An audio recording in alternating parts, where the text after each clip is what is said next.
Hello friends, कैसे हैं आप लोग। उम्मीद करता हूं आप लोग अच्छे ही होंगे। आज की वीडियो में हम बौद्ध धर्म के बारे में पढ़ने वाले हैं।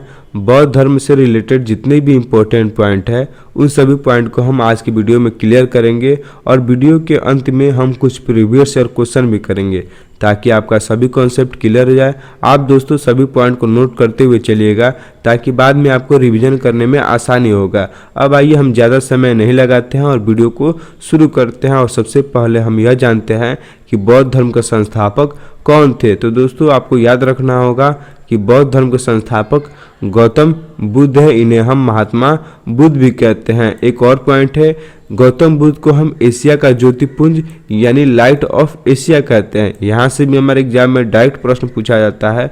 आप गौतम बुद्ध को चित्र के माध्यम से देख सकते हैं। अब आइए हम यह जानते हैं कि गौतम बुद्ध का जन्म कब हुआ था और इनका जगह क्या था, जन्म स्थान क्या था। गौतम बुद्ध का जन्म 563 ईसा पूर्व में हुआ था। तो दोस्तों जो ईसा पूर्व है वह समय घटता है। यहाँ बच्चे कंफ्यूज हो जाते हैं। जैसा इनका जो जन्म है वह 563 ईसा पूर्व को हम बीसी भी कहते हैं। और दोस्तों गौतम बुद्ध का जो मृत्यु हुआ था वह 483 ईसा पूर्व में हुआ था। तो बच्चे यहाँ कंफ्यूज हो जाते हैं। अगर जन्म स्थान पूछता है तो वहाँ जो पहले देखते हैं कि 483 है तो वो समझते हैं कि वह उनका जन्म हुआ था। लेकिन दोस्तों 483 ईस्वी में गौतम बुद्ध का निधन हुआ था यानी महापरिनिर्वाण हुआ था। तो आपको याद रखना होगा जो बीसी का समय है यानी ईसा पूर्व का समय है वह घटता है यानी वह जीरो की तरफ घटता है। जैसा कि आप देख सकते हैं कि इनका गौतम बुद्ध का जन्म 563 ईसा पूर्व में हुआ था और इनका मृत्यु जो हुआ था वह 483 ईसा पूर्व में हुआ था। अब आइए हम जगह देखते हैं। तो इनका जन्म कपिलवस्तु के लुम्बिनी नामक स्थान पर हुआ था। ये जगह दोस्तों अभी नेपाल में है। अगर हमारे एग्जाम में यह जगह ना लिखा हो और सिर्फ नेपाल लिखा हो तो आपको नेपाल पे टिक लगाना है। यानी कि गौतम बुद्ध का जो जन्म हुआ था वह नेपाल के लुम्बिनी नामक स्थान पे हुआ था। अब आइए हम यह देखते हैं कि गौतम बुद्ध का पिता का नाम क्या था और माता का नाम क्या था। गौतम बुद्ध का पिता का नाम शुद्धोधन था और इनकी माता का नाम महामाया था। महामाया को हम माया देवी भी कहते हैं। हमारे एग्जाम में कभी महामाया न लिखकर सिर्फ माया देवी लिखा रहता है तो आपको कंफ्यूज नहीं होना है। अब आइए दोस्तों नेक्स्ट पॉइंट देखते हैं। इनकी माता की मृत्यु इनके जन्म के 7वें दिन ही हो गई थी। यानी जब गौतम बुद्ध का जन्म हुआ था तो जन्म के 7 दिन बाद ही इनकी माता का मृत्यु हो गया था। इनका लालन पालन इनकी सौतेली माँ प्रजापति गौतमी ने किया था। दोस्तों आप एक पॉइंट नोट कर लीजिएगा, जो इनकी सौतेली माँ थी वह इनकी मौसी ही थी। इनके जो पिताजी थे वह राजा थे, वह इनकी मौसी से ही शादी कर लिए थे। जब जन्म के 7वें दिन बाद इनकी माता का मृत्यु हो गया तो इनकी जो लालन पालन था वह इनकी मौसी ने किया था यानी प्रजापति गौतमी ने किया था, जो बाद में जाकर इनकी सौतेली माँ भी बन गई। गौतम बुद्ध का बचपन का नाम सिद्धार्थ था। यहाँ से दोस्तों ये सभी पॉइंट इंपॉर्टेंट है। यहाँ से हमारे एग्जाम में डायरेक्ट प्रश्न पूछा जाता है कि गौतम बुद्ध का माता का नाम क्या है, इनके पिता का नाम क्या है, इनके जन्म के कितने दिन बाद इनकी माता का मृत्यु हुआ था और इनका लालन पालन किसने किया था। और दोस्तों ये सभी पॉइंट आप इंपॉर्टेंट है, आप नोट करते हुए चलिएगा। तो दोस्तों हम नेक्स्ट पॉइंट जानते हैं। आप ये समझ गए कि गौतम बुद्ध का जो बचपन का नाम था वह सिद्धार्थ था। नेक्स्ट पॉइंट हमारा, बचपन से ही गौतम बुद्ध का मन आध्यात्मिकता की ओर था, इसलिए इनके पिता ने इनका विवाह 16 वर्ष की अवस्था यानी उम्र में यशोधरा के साथ कर दिया। देखिए दोस्तों जो गौतम बुद्ध थे वो बचपन से ही आध्यात्मिकता की ओर ध्यान लगाते थे। इनके पिताजी जो थे वो चिंतित थे। आप दोस्तों एक पॉइंट हम आपको बताते हैं, आप तभी आपका कॉन्सेप्ट क्लियर हो जाएगा। जब गौतम बुद्ध का जन्म हुआ था तो इनके पिताजी एक राजा थे। आपको मालूम है कि वह लुम्बिनी के राजा थे। तो जब इनका जन्म हुआ था तो वहाँ का एक मशहूर ऋषि था, वह यह बताया था गौतम बुद्ध के पिताजी को कि आपका बेटा जो है वह बहुत बड़ा सन्यासी बनेगा। तो इनके पिताजी चिंतित हो गए थे और उन्होंने क्या किया कि गौतम बुद्ध को जो जन्म के बाद इनको अपना महल में ही रखा। जितनी भी सुख सुविधाएं थी वह इनको महल में ही दिया गया ताकि ये बाहरी दुनिया का जितना भी टेंशन है यानी जितनी भी मुसीबत है जैसे बूढ़ा व्यक्ति, मृत्यु, ये सभी से गौतम बुद्ध अपरिचित रहे यानी कुछ भी सांसारिक दुखों को यह नहीं देखे। इसलिए गौतम बुद्ध को लगभग 29 वर्ष की उम्र तक इनको घर पे ही रखा गया। अब दोस्तों क्या घटना हुआ कि यह घर छोड़ के निकल गए, घर छोड़ के संन्यास ग्रहण कर लिए, गृह त्याग कर दिया, हम आगे की वीडियो में देखेंगे। लेकिन आपको यह कॉन्सेप्ट क्लियर हो जाना चाहिए कि गौतम बुद्ध को महल में ही रखा गया था 29 वर्ष की उम्र तक ताकि वह सांसारिक दुखों को नहीं देख पाए। गौतम बुद्ध का जो पुत्र का नाम था वह राहुल था, इनकी पत्नी का नाम यशोधरा था। नेक्स्ट पॉइंट है हमारा, अपने साम्राज्य में भ्रमण के दौरान उन्होंने व्यक्ति जीवन की 4 अवस्थाओं को देखा, जिसके बाद उनके मन में वैराग्य उत्पन्न हो गया। वैराग्य का मतलब होता है दोस्तों चिंतन। जैसा कि हम आपको बताएं कि गौतम बुद्ध का जब जन्म हुआ था तो ऋषि ने यह भविष्यवाणी किया था कि गौतम बुद्ध बहुत बड़े सन्यासी बनेंगे, जिसकी वजह से इनके पिताजी इनको महल में ही रखे थे। लेकिन दोस्तों जब यह 29 वर्ष हो गए, 29 वर्ष का हो गए, तो ये एक दिन अपने साम्राज्य में भ्रमण कर रहे थे। उसी के दौरान इन्होंने 4 दृश्य देखा था, जिसके बाद इनके मन में वैराग्य उत्पन्न हुआ और इन्होंने गृह त्याग कर दिया। तो वहीं दोस्तों हम 4 दृश्य के बारे में जानने वाले हैं। सबसे पहले इन्होंने बूढ़ा व्यक्ति देखा, उसके बाद बीमार व्यक्ति देखा, फिर मृत व्यक्ति देखा, उसके बाद आनंदमय सन्यासी देखा। दोस्तों हम इन चारों के बारे में आपको बता देते हैं। आपका नोट भी है, अगर आप चाहें नोट से देखना पढ़ना चाहे तो नोट से भी पढ़ सकते हैं। दोस्तों जो गौतम बुद्ध एक दिन जब अपने साम्राज्य को भ्रमण कर रहे थे अपने सारथी के साथ, तो उन्होंने एक बूढ़ा व्यक्ति देखा। बूढ़ा व्यक्ति के हाथ में लाठी था, वो अपने लाठी के सहारे से चल रहा था। तो उन्होंने गौतम बुद्ध ने अपने सारथी से पूछा कि यह कौन है, ये ऐसा क्यों चल रहा है। तो उनके सारथी ने यह बताया कि हर व्यक्ति को एक दिन बूढ़ा होना है, जैसा कि आप भी होंगे, हम भी होंगे। तो गौतम बुद्ध यह पूछे कि मैं भी बूढ़ा हो जाऊंगा। तो सारथी ने जवाब दिया, संसार के हर व्यक्ति को एक दिन बूढ़ा होना है। नेक्स्ट अगले दिन जब वो निकले अपने साम्राज्य के भ्रमण के लिए, तो उन्होंने बीमार व्यक्ति देखा। तो उन्होंने फिर अपने सारथी से पूछा कि ये व्यक्ति बीमार क्यों है, क्या हम सब बीमार हो जाते हैं। तो उनके सारथी ने यह जवाब दिया कि हम सबको एक ना एक दिन बीमार होना है और आप भी एक दिन बीमार हो जाइएगा। नेक्स्ट दृश्य उन्होंने दोस्तों अगली बार जब वो अपने साम्राज्य के भ्रमण पर निकले थे, तो उन्होंने एक मृत व्यक्ति देखा, यानी एक व्यक्ति देखा जिनका निधन हो गया था। जो आसपास के लोग थे उन्हें अपने कंधे पे ले जा रहे थे। तो गौतम बुद्ध फिर अपने सारथी से पूछे, क्या एक दिन हम सबको मरना है। तो उनके साथी ने जवाब दिया, हाँ हम सबको एक ना एक दिन मर जाना है, हम सबका एक ना एक दिन निधन होना है। इसके बाद दोस्तों जब अगली बार गौतम बुद्ध अपने साम्राज्य के भ्रमण पर निकले, तो उन्होंने एक सन्यासी देखा जो पेड़ के नीचे बैठा हुआ था और भगवान का मोक्ष प्राप्त कर रहा था, यानी ज्ञान प्राप्त कर रहा था। वह सभी सांसारिक दुखों से अलग था। उसे सांसारिक दुखों से अलग देख गौतम बुद्ध फिर अपने सारथी से पूछे कि यह कौन व्यक्ति है। तो सारथी ने यह बताया कि यह सन्यासी है जो सांसारिक दुखों से अलग है, ये भगवान की तलाश में है, ठीक है, ये मोक्ष प्राप्त करना चाहता है। वहां से दोस्तों गौतम बुद्ध के मन में वैराग्य उत्पन्न हुआ और उन्होंने 29 वर्ष की उम्र में अपना गृह त्याग कर दिया। अब आइए दोस्तों इन चारों घटना को हम डिटेल्स में पढ़ते हैं ताकि आपका कॉन्सेप्ट क्लियर हो जाए। तो पहली घटना जो वह बूढ़ा व्यक्ति देखे थे उनके बारे में है, तो आइए उनके बारे में पढ़ते हैं। बसंत ऋतु में एक दिन सिद्धार्थ बगीचे की सैर पे निकले। उन्हें सड़क पर एक बूढ़ा आदमी दिखाई दिया। उसके दांत टूटे हुए थे, बाल पक गए थे, शरीर टेढ़ा मेढ़ा हो गया था। हाथ में लाठी पकड़े धीरे धीरे कांपता हुआ वह सड़क पर चल रहा था। यानी जो एक दिन साम्राज्य के भ्रमण पर निकले वह समय था बसंत ऋतु। हमारे एग्जाम में इनके समय भी पूछ सकता है, तो आप सभी पॉइंट को नोट करते हुए चलिएगा।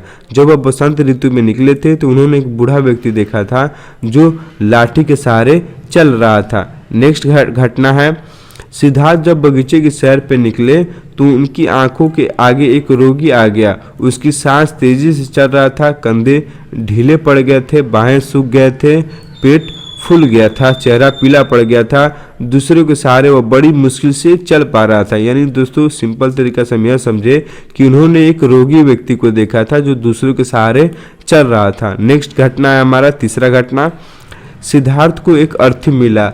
4 आदमी उसे उठाकर लिए जा रहे थे। पीछे पीछे वो बहुत से लोग थे, यानी जो अर्थी था 4 लोग उठा के ले जा रहे थे, उसके पीछे पीछे बहुत लोग थे। कोई रो रहा था, कोई छाती पीट रहा था, कोई अपने बाल नोच रहा था। इन दृश्यों ने सिद्धार्थ को बहुत विचलित किया, यानी इन दृश्यों को देख के सिद्धार्थ बहुत चिंतित हो गए थे। तो दोस्तों जैसा कि आपको मालूम हुआ, सबसे पहले उन्होंने बूढ़ा व्यक्ति देखा था, उसके बाद उन्होंने रोगी व्यक्ति देखा था, और जो तीसरा घटना है वहां उन्होंने एक मृत व्यक्ति को देखा था। अंत में उन्होंने जो सन्यासी व्यक्ति को देखा था। तो दोस्तों इस घटना से हमारे एग्जाम में प्रश्न पूछा जाता है कि गौतम बुद्ध को पहली घटना क्या देखा था। तो पहली घटना बूढ़ा व्यक्ति देखा था और अंतिम घटना सन्यासी व्यक्ति को देखा था। आइए दोस्तों इनके बारे में जानते हैं। सिद्धार्थ बगीचे की सैर को निकला तो उसे एक सन्यासी दिखाई पड़ा। संसार की सारी भावनाओं और कामनाओं से मुक्त प्रसन्न सन्यासी ने सिद्धार्थ को आकर्षित किया। देखिए दोस्तों, जब वो अगली बार जब वो अपने साम्राज्य के भ्रमण पर निकले थे तो उन्होंने एक सन्यासी को देखा था। वह संसार की सारी भावनाओं और कामनाओं से मुक्त था और प्रसन्न था, यानी खुश था। यहीं से दोस्तों उनके मन में वैराग्य उत्पन्न हुआ और उन्होंने 29 वर्ष की उम्र में अपनी पत्नी और अपने बेटे को, यानी अपने पिताजी को छोड़ के वह गृह त्याग कर दिए थे। नेक्स्ट पॉइंट हम देखते हैं दोस्तों। सांसारिक समस्याओं से चिंतित होकर 29 वर्ष की आयु में गृह त्याग दिया, जिसे बौद्ध धर्म में महाभिनिष्क्रमण कहा जाता है। तो दोस्तों यहाँ से हमारे एग्जाम में 2 पॉइंट पूछा जाता है कि गौतम बुद्ध किस वर्ष की उम्र में अपने गृह त्याग कर दिया था। तो 29 वर्ष की उम्र में गौतम बुद्ध ने गृह त्याग किया था, और गौतम बुद्ध के गृह त्याग को हम महाभिनिष्क्रमण कहा जाता है, यानी जो बौद्ध धर्म में ग्रंथ है उनमें गौतम बुद्ध के गृह त्याग को महाभिनिष्क्रमण कहा गया है। तो दोस्तों आप ये पॉइंट नोट कर लीजिएगा। नेक्स्ट पॉइंट हमारा, ज्ञान की खोज में गौतम बुद्ध इधर उधर भटकते रहे, फिर इन्हें अलार कलाम मिले जो इनके पहले गुरु बने। अगर हमारे एग्जाम में प्रश्न पूछे कि गौतम बुद्ध के पहले गुरु कौन थे, तो अलार कलाम थे इनके पहले गुरु। इनके पहले गुरु बने, इन्होंने अलार कलाम से सांख्य दर्शन की शिक्षा ली, यानी गौतम बुद्ध अलार कलाम से क्या शिक्षा लिया था? सांख्य दर्शन से शिक्षा लिया था। ये दोस्तों सभी पॉइंट इंपॉर्टेंट है, आप सभी पॉइंट को नोट करते हुए चलिएगा। नेक्स्ट पॉइंट हमारा, इसके बाद महात्मा बुद्ध ने अपने 5 मित्रों के साथ सारनाथ के वन में लगभग कई वर्षों तक कठोर तपस्या की। देखिए दोस्तों, जब वो गृह त्याग किए थे तो अलार कलाम से उन्होंने सांख्य दर्शन की शिक्षा लिया था। उसके बाद वह सारनाथ चले गए थे, जहां अपने 5 मित्रों के साथ कठोर तपस्या की। लेकिन दोस्तों इसका परिणाम कुछ भी नहीं निकला। तो उसके बाद महात्मा बुद्ध जो थे वो गया आ गए। अब आइए दोस्तों इसके बारे में जानते हैं। नेक्स्ट पॉइंट हमारा, इसके बाद महात्मा बुद्ध ज्ञान की प्राप्ति के लिए गया चले गए। तो दोस्तों आपको मालूम है गया जो शहर है वो बिहार में है, ठीक। कठोर तपस्या के बाद 35 वर्ष की आयु में बैसाख की पूर्णिमा की रात निरंजना नदी के किनारे, दोस्तों निरंजना नदी को पहले प्राचीन गौतम बुद्ध के समय फाल्गु नदी भी बोला जाता था, किनारे पीपल वृक्ष के नीचे सिद्धार्थ को ज्ञान प्राप्त हुआ। तो दोस्तों यह पॉइंट बहुत इंपॉर्टेंट है, आपको याद रखना होगा कि गौतम बुद्ध को 35 वर्ष की उम्र में ज्ञान की प्राप्ति हुआ था। कहाँ ज्ञान की प्राप्ति हुआ था? तो दोस्तों बिहार के गया में बैसाख की पूर्णिमा की रात निरंजना नदी के किनारे और पीपल वृक्ष के नीचे इनको महात्मा बुद्ध को ज्ञान प्राप्त हुआ था। नेक्स्ट पॉइंट है, आप दोस्तों चित्र के माध्यम से देख सकते हैं, यह बौद्ध गया का इमेज है जहां गौतम बुद्ध को ज्ञान प्राप्त हुआ था, इसी पीपल वृक्ष के नीचे। दोस्तों इसी के आसपास फाल्गु नदी यानी निरंजना नदी बहती है, ये बौद्ध गया में है। तो दोस्तों ये आप पॉइंट क्लियर कर लीजिएगा कि गौतम बुद्ध को जो ज्ञान प्राप्त हुआ था वो बिहार के गया में हुआ था, और गया को जब इनका ज्ञान प्राप्त हुआ तो हम गया को बौद्ध गया के नाम से जानते हैं, ठीक। नेक्स्ट पॉइंट हमारा, ज्ञान प्राप्ति के बाद सिद्धार्थ बुद्ध के नाम से जाने गए, यानी जो सिद्धार्थ थे इनके बचपन का नाम, गौतम बुद्ध का बचपन का नाम सिद्धार्थ था। जब इनको ज्ञान प्राप्त हुआ उसके बाद हम उसे महात्मा बुद्ध या गौतम बुद्ध के नाम से जानते हैं, और जहां यानी गया में इनको ज्ञान प्राप्त हुआ तो हम गया को बौद्ध गया के नाम से जानते हैं। नेक्स्ट पॉइंट हमारा, बुद्ध ने अपना प्रथम उपदेश सारनाथ में दिया। ये दोस्तों पॉइंट बहुत इंपॉर्टेंट है। हमारे एग्जाम में यह प्रश्न पूछा जाता है कि बुद्ध ने अपना पहला उपदेश कहाँ दिया था और किस भाषा में दिया था और पहला उपदेश को क्या कहा गया। तो दोस्तों जो सारनाथ में इन्होंने अपना पहला उपदेश दिया था, सारनाथ कहाँ है दोस्तों? तो सारनाथ उत्तर प्रदेश में है। आप चित्र के माध्यम से देख सकते हैं। गौतम बुद्ध को जो ज्ञान प्राप्त हुआ था वह बिहार में हुआ था, लेकिन इन्होंने अपना पहला उपदेश जो दिया था वह सारनाथ में दिया था, जिसे धर्मचक्र प्रवर्तन कहा गया। दोस्तों यहाँ से आप एक पॉइंट क्लियर कर लीजिएगा कि गौतम बुद्ध को जो गृह त्याग है, यानी जब उन्होंने घर छोड़ा था, उसे हम महाभिनिष्क्रमण कहते हैं, और जो इन्होंने अपना पहला उपदेश दिया था उसे धर्मचक्र प्रवर्तन कहते हैं। यहाँ से हमारे एग्जाम में ऐसा प्रश्न पूछा जाता है कि धर्मचक्र प्रवर्तन क्या होता है, तो आपको याद रखना होगा जब गौतम बुद्ध ने अपना पहला उपदेश दिया था उसे हम धर्मचक्र प्रवर्तन के नाम से जानते हैं। नेक्स्ट पॉइंट है दोस्तों, गौतम बुद्ध ने अपना पहला उपदेश पाली भाषा में दिया। एक और पॉइंट दोस्तों, गौतम बुद्ध ने अपना जितना उपदेश दिया है अपने जीवन में, इन्होंने जितना उपदेश दिया वो सभी पाली भाषा में ही उपदेश दिया है। नेक्स्ट पॉइंट है, ये नोट पॉइंट है दोस्तों, आप इस पॉइंट को नोट कर लीजिएगा। बुद्ध ने अपना सर्वाधिक उपदेश कौशल देश की राजधानी श्रावस्ती में दिया, यानी सबसे पहला उपदेश उन्होंने उत्तर प्रदेश के सारनाथ में दिया था, और उन्हें सबसे ज़्यादा यानी अपने जीवन में सबसे ज़्यादा उपदेश कहाँ दिया है? तो श्रावस्ती में दिया है। गौतम बुद्ध अपने जीवन के जितना भी उपदेश दिया है ज़्यादा से ज़्यादा वह श्रावस्ती में ही दिए हैं। अब आइए दोस्तों नेक्स्ट पॉइंट देखते हैं, महात्मा बुद्ध के 4 सत्य कथन। ये दोस्तों कथन बहुत इंपॉर्टेंट है। महात्मा बुद्ध ने जो 4 सत्य कथन कहा है, आइए उन कथन को देखते हैं। सबसे फर्स्ट कथन है, संसार दुखों से भरा है। ये गौतम बुद्ध का पहला कथन है। नेक्स्ट कथन है, हर दुख का कोई ना कोई कारण है, सभी दुखों का सबसे बड़ा कारण इच्छा है, यानी जो हमारा इच्छा है वही सभी दुखों का कारण है। ये गौतम बुद्ध का तीसरा कथन है। नेक्स्ट कथन है, इस इच्छा पर नियंत्रण पाया जा सकता है, यानी जो मनुष्य के अंदर इच्छा आता है जब हम ये कर ले, हम दुनिया का हर एक चीज़ प्राप्त कर ले, तो इस इच्छा पे गौतम बुद्ध के अनुसार कंट्रोल किया जा सकता है, यानी नियंत्रण किया जा सकता है। तो दोस्तों यही 4 कथन है जो गौतम बुद्ध ने कहा है कि संसार दुखों से भरा हुआ है और हर दुख का कोई ना कोई कारण है, और सभी दुखों का एक ही कारण है, मनुष्य की इच्छा, और हम अपनी इच्छा पे कंट्रोल यानी नियंत्रण कर सकते हैं। अब आइए दोस्तों, हम जो बौद्ध धर्म है उसे त्रिरत्न है, बौद्ध धर्म के त्रिरत्न है, तो हम त्रिरत्न को एक एक कर देखते हैं। तो सबसे फर्स्ट रत्न है बुद्ध, सेकेंड रत्न है संघ, और लास्ट रत्न है, थर्ड रत्न है धम्म। ये दोस्तों गौतम बुद्ध के बौद्ध धर्म के त्रिरत्न है। तो यहाँ से भी हमारे एग्जाम में प्रश्न पूछा जाता है, 2 रत्न दिया जाता है और 1 रत्न नहीं दिया जाता है, तो आपको सेलेक्ट करना होता है कौन रत्न नहीं दिया गया है। ठीक, नेक्स्ट पॉइंट है हमारा, महात्मा बुद्ध के प्रमुख अनुयायी थे बिंबिसार और उदयन। अगर दोस्तों हम इन दोनों के बारे में जानें तो ये दोनों राजा थे। आपको जैसे मालूम है बिंबिसार ने हर्यक वंश की स्थापना किया था, और जो उदयन था वह हर्यक वंश का ही राजा था। उदयन ने ही दोस्तों पाटलिपुत्र की स्थापना 455 BC में किया था। तो ये दोस्तों आप पॉइंट याद रखिएगा कि उदयन हर्यक वंश का राजा था, और 455 ईस्वी में इसने पाटलिपुत्र का स्थापना किया था, जिसे बाद में शेरशाह सूरी ने पटना नाम दिया था। ठीक है दोस्तों, अब नेक्स्ट पॉइंट देखते हैं। ये दोस्तों लेकिन प्रमुख अनुयायी थे बौद्ध धर्म के, तो आपको याद रखना होगा। नेक्स्ट पॉइंट है, बुद्ध के अनुयायी 2 भागों में विभाजित हैं। सबसे फर्स्ट भाग है भिक्षुक और सेकंड भाग है उपासक। ये दोस्तों बौद्ध धर्म के 2 अनुयायी हैं जो 2 भागों में है, एक भिक्षुक है और एक उपासक है। आइए इन दोनों को हम डिटेल्स में पढ़ते हैं। सबसे फर्स्ट हम भिक्षुक को पढ़ते हैं। बौद्ध धर्म के प्रचार करने के लिए संन्यास ग्रहण करते हैं, यानी जो भिक्षुक होते हैं वह जैसे गौतम बुद्ध थे वो ज्ञान प्राप्त करने के लिए गृह त्याग कर दिए थे, संन्यास ग्रहण कर लिए थे, वैसे ही जो भिक्षुक है यानी जो ये भिक्षुक अनुयायी होते हैं वह ज्ञान की प्राप्त करने के लिए वह गृह त्याग कर देते हैं और संन्यास ग्रहण कर लेते हैं। नेक्स्ट है हमारा उपासक।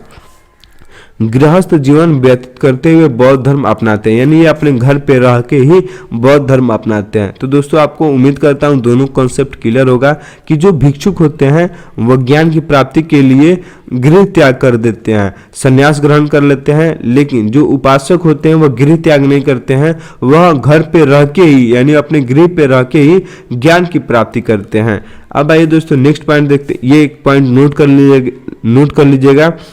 बौद्ध संघ में सम्मिलित होने के लिए न्यूनतम आयु सीमा 15 वर्ष है, यानी जो 15 वर्ष का कम का है वह बौद्ध संघ में सम्मिलित नहीं हो सकता है। नेक्स्ट पॉइंट है हमारा बुद्ध के जीवन से संबंधित बौद्ध धर्म के प्रतीक, यानी जो बौद्ध धर्म के प्रतीक है, जो गौतम बुद्ध थे उनका जन्म का अलग प्रतीक है, मृत्यु का अलग प्रतीक है, तो वो सभी प्रतीक भी हमारे एग्जाम में डायरेक्ट पूछा जाता है कि गौतम बुद्ध के जन्म का प्रतीक क्या है, इनकी मृत्यु का प्रतीक क्या है। तो दोस्तों हम प्रतीक का मतलब दोस्तों सिंबल होता है, तो आप ये समझ जाइएगा। अब आइए दोस्तों हम देखते हैं इनका प्रतीक। तो दोस्तों गौतम बुद्ध का जन्म का प्रतीक है कमल और सांड। इनका जो गृह त्याग है, यानी जो गौतम बुद्ध 29 वर्ष की उम्र में जो गृह त्याग किए थे उसका प्रतीक है घोड़ा। नेक्स्ट हमारा ज्ञान का प्रतीक, यानी गौतम बुद्ध के ज्ञान का प्रतीक क्या था, तो गौतम बुद्ध को ज्ञान का प्रतीक पीपल था। जहां दोस्तों आपको याद होगा कि गौतम बुद्ध को बिहार में गया में पीपल वृक्ष के नीचे ही ज्ञान की प्राप्ति हुआ था। गौतम बुद्ध का जो मृत्यु का प्रतीक था वह स्तूप था। तो दोस्तों उम्मीद करता हूँ आप चारों जो सिंबल है यानी प्रतीक है आप उनको समझ गए होंगे। नेक्स्ट पॉइंट देखते हैं। 80 वर्ष की अवस्था में 483 ईस्वी पूर्व कुशीनगर में बुद्ध का निधन हो गया। देखिए दोस्तों यहाँ से भी हमारे एग्जाम में 2-3 टाइप का प्रश्न पूछा जाता है कि गौतम बुद्ध का मृत्यु कितने वर्ष की उम्र में हुआ, तो 80 वर्ष की उम्र में गौतम बुद्ध की मृत्यु हो गया था और इनका मृत्यु जो हुआ था वह 483 ईसा पूर्व में हुआ था। हम आपको पहले ही बताए थे दोस्तों वीडियो को शुरू में ही कि गौतम बुद्ध का जो जन्म हुआ था वह 563 बीसी में हुआ था। ठीक है दोस्तों, जो इनका मृत्यु हुआ था वह 483 ईसा पूर्व में यानी 483 बीसी में हुआ था और मृत्यु कहाँ हुआ था, कुशीनगर में। कुशीनगर दोस्तों उत्तर प्रदेश में है, जहां इन्होंने अपना पहला उपदेश दिया था सारनाथ में ही, यानी सारनाथ भी उत्तर प्रदेश में है। तो आप दोस्तों ऐसे समझ सकते हैं कि गौतम बुद्ध अपना पहला उपदेश भी उत्तर प्रदेश में दिए थे और इनका मृत्यु भी उत्तर प्रदेश में हुआ है। और दोस्तों अगर नाम से समझें तो गौतम बुद्ध अपना पहला उपदेश सारनाथ में दिए और इनका मृत्यु कुशीनगर में हुआ। इनके मृत्यु को महापरिनिर्वाण कहा गया, यानी जब कोई व्यक्ति बौद्ध धर्म में मोक्ष की प्राप्ति कर लेता है तो उसे महापरिनिर्वाण कहा जाता है। अगर एग्जाम में प्रश्न पूछे कि महापरिनिर्वाण क्या होता है तो दोस्तों गौतम बुद्ध का निधन को ही हम महापरिनिर्वाण कहते हैं। आप चित्र के माध्यम से देख सकते हैं कुशीनगर में ही गौतम बुद्ध का मृत्यु हुआ था। एक और पॉइंट दोस्तों, जिस वर्ष गौतम बुद्ध का मृत्यु हुआ था उसी वर्ष प्रथम बौद्ध संगति का आयोजन किया गया था। हम बौद्ध संगति पढ़ने वाले हैं आगे, लेकिन हम अभी बता दे रहे हैं ताकि आपका कॉन्सेप्ट क्लियर हो जाए कि 483 बीसी में गौतम बुद्ध का मृत्यु हुआ था और प्रथम बौद्ध संगति भी 483 बीसी में हुआ था। तो दोस्तों बौद्ध धर्म में 4 बौद्ध संगति हुआ है, हम उन सबको पढ़ेंगे, लेकिन आप पॉइंट क्लियर कर लीजिएगा कि जिस वर्ष गौतम बुद्ध का मृत्यु हुआ उसी वर्ष प्रथम बौद्ध संगति आयोजन हुआ था। देखिए दोस्तों नेक्स्ट पॉइंट है निधन के पश्चात यानी मृत्यु के पश्चात बुद्ध के अस्थि अवशेषों को भारत के 8 जगहों पर स्थापित किया गया। यानी देखिए दोस्तों समझे हम, जो गौतम बुद्ध की अस्थि थी उसे भारत की 8 जगहों पर स्थापित किया गया है, उसे हम स्तूप कहते हैं। यानी जहां इनकी अस्थियों को स्थापित किया गया है उस जगह को हम स्तूप के नाम से जानते हैं, जिसमें से सबसे बड़ा स्तूप सांची का स्तूप है। यानी दोस्तों जो सांची का स्तूप है वह सबसे बड़ा स्तूप है गौतम बुद्ध का। अगर हमारे एग्जाम में प्रश्न पूछे कि गौतम बुद्ध का मृत्यु का सबसे बड़ा स्तूप क्या है तो सांची का स्तूप है। सांची का स्तूप का निर्माण किसने कराया था, तो राजा अशोक ने सांची का स्तूप का निर्माण कराया था। नेक्स्ट पॉइंट है हमारा महात्मा बुद्ध की मृत्यु के बाद बौद्ध धर्म के प्रचार प्रसार के लिए 4 बौद्ध संगतियों का आयोजन किया गया। हम आपको पहले ही बताएं दोस्तों महात्मा बुद्ध का मृत्यु कब हुआ था, 483 बीसी में, और उसी वर्ष पहला बौद्ध संगति आयोजन किया गया था। बौद्ध संगति आयोजन करने का मकसद यह था यानी उद्देश्य यह था दोस्तों बौद्ध धर्म का प्रचार प्रसार करना। आइए दोस्तों इन चारों बौद्ध संगतियों को देखते हैं। जो प्रथम बौद्ध संगति हुआ था यानी जो पहला बौद्ध संगति हुआ था वह 483 ईसा पूर्व में हुआ था, यानी इसी वर्ष गौतम बुद्ध का मृत्यु हुआ था कुशीनगर में। स्थान यानी जगह पूछे तो राजगृह में। ये राजगृह दोस्तों कहाँ है, बिहार में है। और किसके शासनकाल में हुआ था, तो अजात शत्रु के शासनकाल में हुआ था। ये दोस्तों पॉइंट बहुत इंपॉर्टेंट है, हमारे एग्जाम में यह ऐसा प्रश्न पूछता है कि प्रथम बौद्ध संगति किसके शासनकाल में आयोजन किया गया, या कहाँ आयोजन हुआ, या कब आयोजन हुआ। तो आपको ये सभी पॉइंट याद करना होगा दोस्तों, ये सभी पॉइंट हमारे एग्जाम में बहुत पूछा जाता है। देखिए दोस्तों, जो प्रथम बौद्ध संगति हुआ था उसके अध्यक्ष महाकश्यप थे। तो उम्मीद है दोस्तों आप समझ गए कि प्रथम बौद्ध संगति 483 ईसा पूर्व में हुआ था। स्थान यानी जगह राजगिरी में हुआ था, यह राजगिरी बिहार में ही है। किसके शासनकाल में, तो अजात शत्रु के शासनकाल में अध्यक्ष थे महाकश्यप। नेक्स्ट बौद्ध संगति यानी द्वितीय बौद्ध संगति 383 ईसा पूर्व। आप दोस्तों एक पॉइंट देखिएगा, इनके जो प्रथम बौद्ध संगति हुआ था उसके ठीक 100 वर्ष बाद, यानी 483 वर्ष के 100 वर्ष बाद 383 वर्ष, यानी दोस्तों आपको पहले ही बताया कि जो बीसी का वर्ष होता है, ईसा पूर्व का वर्ष होता है, वह घटता है। जैसे 100 वर्ष बाद 383 हुआ, ठीक है दोस्तों। तो प्रथम बौद्ध संगति के 100 वर्ष बाद द्वितीय बौद्ध संगति का आयोजन किया गया। जगह था वैशाली, यानी वैशाली भी दोस्तों बिहार में ही है। किसके शासनकाल में हुआ था, कालाशोक, और अध्यक्ष थे सावा कामी। नेक्स्ट ये दोस्तों बहुत इंपॉर्टेंट है, इस पर VBI हम लिख देते हैं, यहाँ से हमारे एग्जाम में प्रश्न पूछा जाता है। जो तृतीय बौद्ध संगति है वह 255 ईसा पूर्व में आयोजन किया गया था पाटलिपुत्र में, यानी अभी हम जिसे पटना बोलते हैं, पटना को हम पहले प्राचीन समय में पाटलिपुत्र बोलते हैं। एक और पॉइंट दोस्तों आपके नॉलेज के लिए बता देते हैं कि पाटलिपुत्र को उदयन ने बसाया था और पाटलिपुत्र को शेरशाह सूरी ने पटना नाम दिया था। देखिए, जो तृतीय बौद्ध संगति है वह राजा अशोक के शासनकाल में हुआ था और इसके अध्यक्ष थे मोगलीपुत्रस। ठीक है दोस्तों, तो आपको याद हो गया होगा जो तृतीय बौद्ध संगति है वह 255 ईसा पूर्व में हुआ था और जगह पाटलिपुत्र। किसके शासनकाल में, तो अशोक के शासनकाल में जगह, और अध्यक्ष मोगलीपुत्रस थे। जो दोस्तों फोर्थ बौद्ध संगति है वह ईसा के प्रथम शताब्दी यानी पहले शताब्दी में इसका आयोजन किया गया था। कहाँ किया गया था दोस्तों, कुंडल वन में किया गया था। आज के इसे हम जम्मू कश्मीर बोलते हैं, यानी प्राचीन समय में जम्मू कश्मीर को हम कुंडल वन बोलते हैं और अभी वर्तमान में हम उसे कश्मीर बोलते हैं। देखिए दोस्तों, यह कनिष्क के शासनकाल में किया गया था। इसके अध्यक्ष थे वसुमित्र और दोस्तों उप अध्यक्ष थे अश्वघोष, यानी इसके दो अध्यक्ष थे वसुमित्र और उपाध्यक्ष थे अश्वघोष। अब देखिए दोस्तों, एक पॉइंट आप नोट कीजिएगा कि जो फोर्थ बौद्ध संगति हुआ था उसके बाद जो बौद्ध धर्म था वह दो भागों में बट गया, यानी यहाँ से बौद्ध धर्म में विभाजन हो गया, दो भागों में बट गया। हम दोनों भागों को डिटेल्स में पढ़ने वाले हैं। आइए दोस्तों हम दोनों भागों को पढ़ते हैं।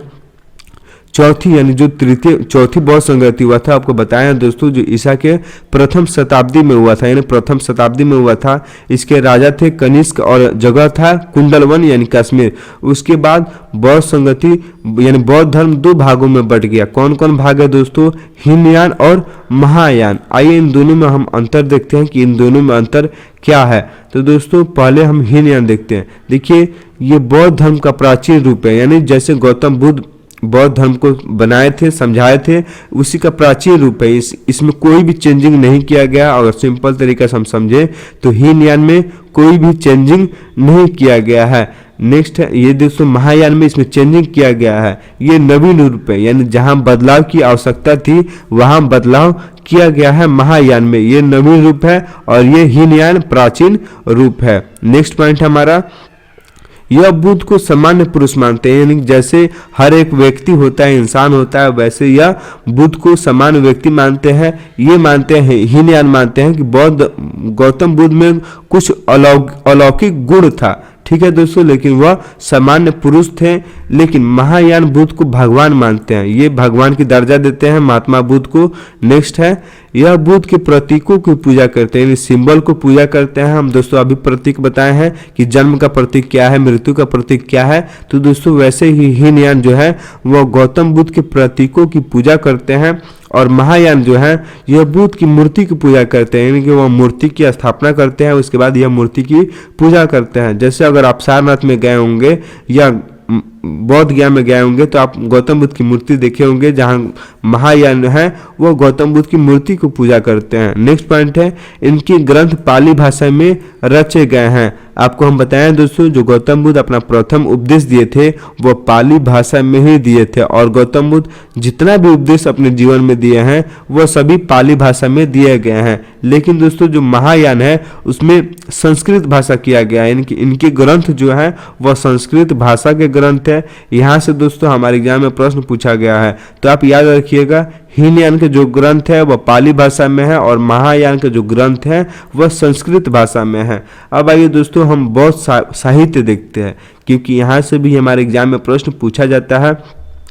देखिए दोस्तों, यहाँ से डायरेक्ट प्रश्न पूछता है कि त्रिपिटक किससे संबंधित है, तो आपको याद रखना होगा त्रिपिटक बौद्ध धर्म से संबंधित है। हम त्रिपिटक को पढ़ेंगे, लेकिन आपको बता दे रहे हैं कि त्रिपिटक जो है वह बौद्ध धर्म से संबंधित है। ये मूल रूप में पाली भाषा में रचा गया है। इनकी संख्या 3 है, यानी जो त्रिपिटक है वह पाली भाषा में है और इसकी संख्या कितनी है दोस्तों? 3 संख्या है। आइए हम तीनों संख्या को समझते हैं। सबसे फर्स्ट जो त्रिपिटक है, बौद्ध धर्म के विनय पिटक में बौद्ध संघ के नियमों के विषय में बताया गया है। यानी दोस्तों विनय पिटक में क्या बताया गया है? बौद्ध संघ के नियमों के बारे में बताया गया है। नेक्स्ट पिटक है हमारा शुद्ध पिटक। शुद्ध पिटक भी बौद्ध धर्म का ग्रंथ है, यानी दोस्तों यह एक ग्रंथ है। ठीक, नेक्स्ट है हमारा अभिधम्म पिटक। इसमें बौद्ध धर्म के दार्शनिक व्याख्या दिया गया है। इसके सबसे महत्वपूर्ण भाग कथा वस्तु है। तो दोस्तों अगर एग्जाम में पूछे कि कथा वस्तु किसके भाग है, तो अभिधम्म पिटक के भाग हैं। अब आइए दोस्तों हम वीडियो के सबसे इम्पोर्टेंट पार्ट में आ गए, जहां हम प्रीवियस ईयर क्वेश्चन करेंगे, जहां जो क्वेश्चन हर एग्जाम में पूछा गया है, कभी वो बीपीएससी में या रेलवे में या किसी भी न किसी ने टीचिंग एग्जाम में वह पूछा गया है। तो दोस्तों हम सभी पॉइंट को समझेंगे, सभी क्वेश्चन को अच्छे से देखेंगे। आप दोस्तों सभी क्वेश्चन को सॉल्व करने की कोशिश कीजिएगा।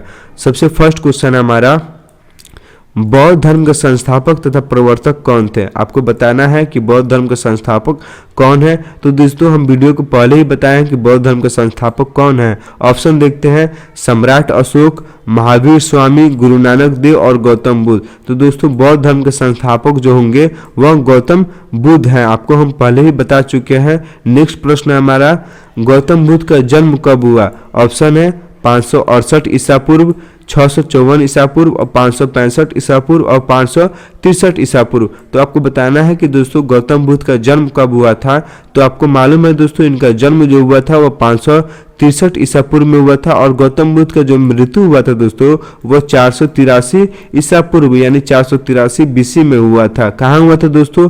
आपको बता दें, गौतम बुद्ध का जन्म नेपाल के लुम्बिनी नामक स्थान में हुआ था, और इनका मृत्यु जो हुआ था वो उत्तर प्रदेश के कुशीनगर में हुआ था। अब आइए दोस्तों नेक्स्ट प्रश्न देखते हैं, बौद्ध धर्म का स्थापना किसने किया था? ये दोस्तों सिंपल क्वेश्चन है, आपको बताना है।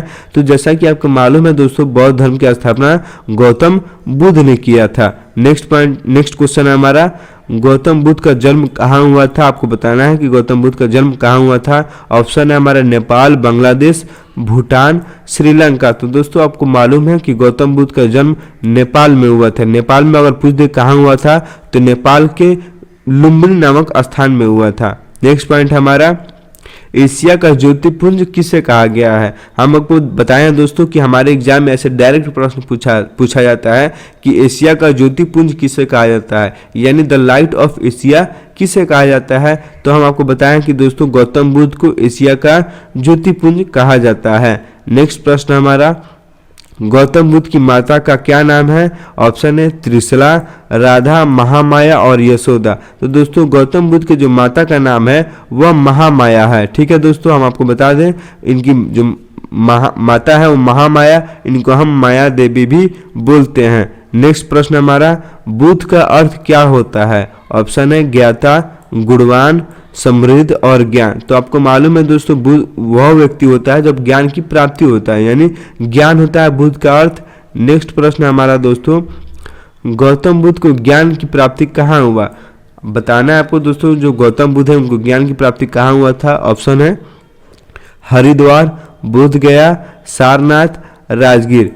आपको बताना है दोस्तों गौतम बुद्ध को ज्ञान की प्राप्ति कहाँ हुआ, तो आपको मालूम है बिहार में हुआ था, बिहार में बौद्ध गया में हुआ था। बौद्ध गया को हम पहले क्या बोलते थे, गया बोलते थे, लेकिन दोस्तों इन्होंने अपना पहला उपदेश सारनाथ में दिया था। तो आपको याद रखना होगा गौतम बुद्ध ने अपना पहला उपदेश सारनाथ में दिया था, लेकिन गौतम बुद्ध को ज्ञान प्राप्ति कहाँ हुआ था, बोध गया में। नेक्स्ट प्रश्न हमारा, गौतम बुद्ध को किस नदी के किनारे ज्ञान प्राप्त हुआ था? ऑप्शन है फाल्गु नदी, मोहना नदी, महानंदा नदी और सोन नदी। तो दोस्तों आपको पता है कि गौतम बुद्ध को ज्ञान की प्राप्ति निरंजना नदी के किनारे हुआ था। तो हम आपको यह भी बताए हैं कि निरंजना नदी का हम प्राचीन काल में फाल्गु नदी भी बोलते हैं। तो ऑप्शन ए हमारा सही होगा। नेक्स्ट प्रश्न हमारा, महात्मा बुद्ध को किस वृक्ष के नीचे ज्ञान प्राप्त हुआ था? ऑप्शन देखते हैं, नीम का वृक्ष, सागौन का वृक्ष, बोधि वृक्ष, बरगद का पेड़। देखिए दोस्तों, जो महात्मा बुद्ध हैं उनको पीपल वृक्ष के नीचे ज्ञान की प्राप्ति हुआ था, लेकिन जब महात्मा बुद्ध को ज्ञान प्राप्त हो गया तो हम उस पीपल वृक्ष को बोधि वृक्ष कहते हैं।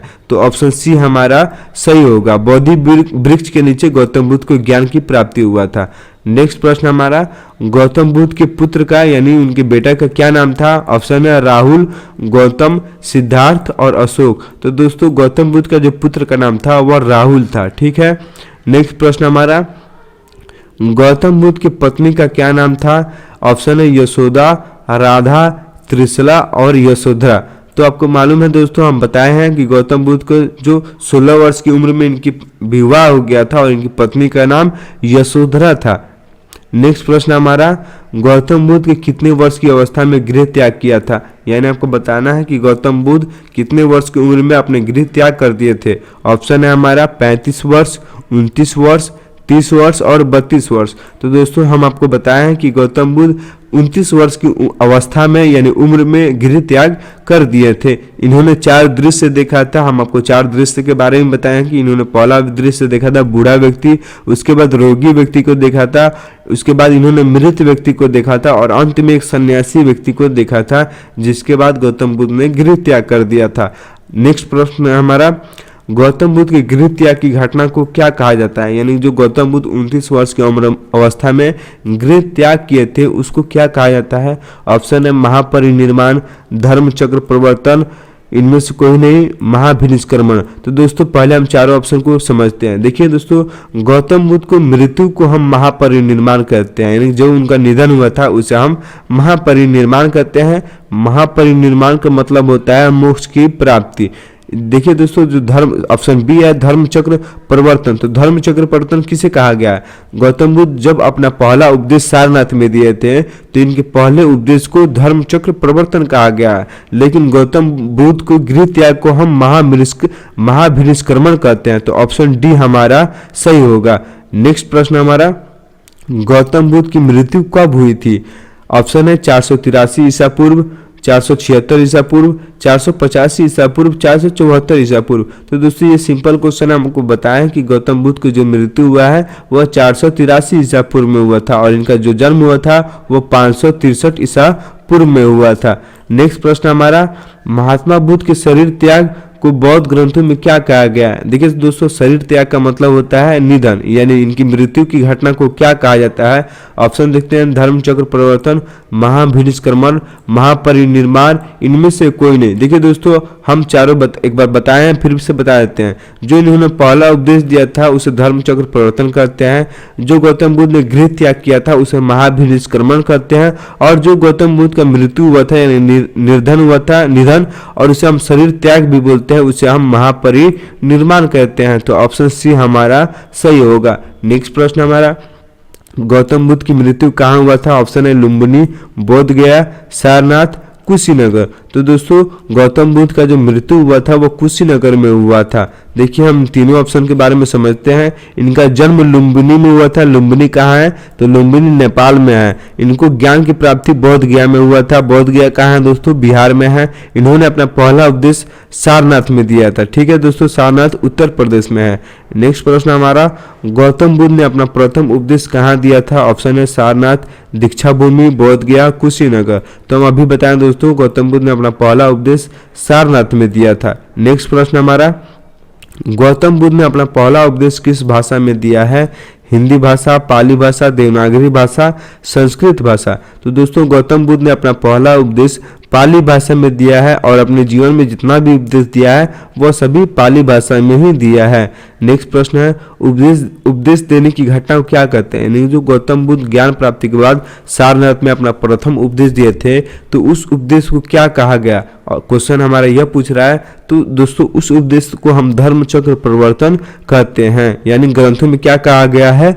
धर्म चक्र परिवर्तन कहा गया है। गृह त्याग को महाभिष्क्रमण कहा गया है और गौतम बुद्ध की मृत्यु को महापरिनिर्वाण कहा गया है। नेक्स्ट प्रश्न हमारा, गौतम बुद्ध का वास्तविक नाम क्या था? यानी इनके बचपन का नाम क्या था? ऑप्शन है राकेश, राहुल, अशोक और सिद्धार्थ। तो दोस्तों राहुल तो गौतम बुद्ध के बेटे का यानी पुत्र का नाम था। गौतम बुद्ध का बचपन का नाम सिद्धार्थ था। तो ऑप्शन डी हमारा सही होगा। दोस्तों आज का वीडियो हमारा यही समाप्त होता है। उम्मीद है दोस्तों आपको वीडियो अच्छा लगा होगा। अगर वीडियो अच्छा लगा होगा तो आप चैनल को सब्सक्राइब कीजिए और वीडियो को लाइक कीजिए। मिलते हैं आपसे नेक्स्ट वीडियो में। आज की वीडियो देखने के लिए धन्यवाद।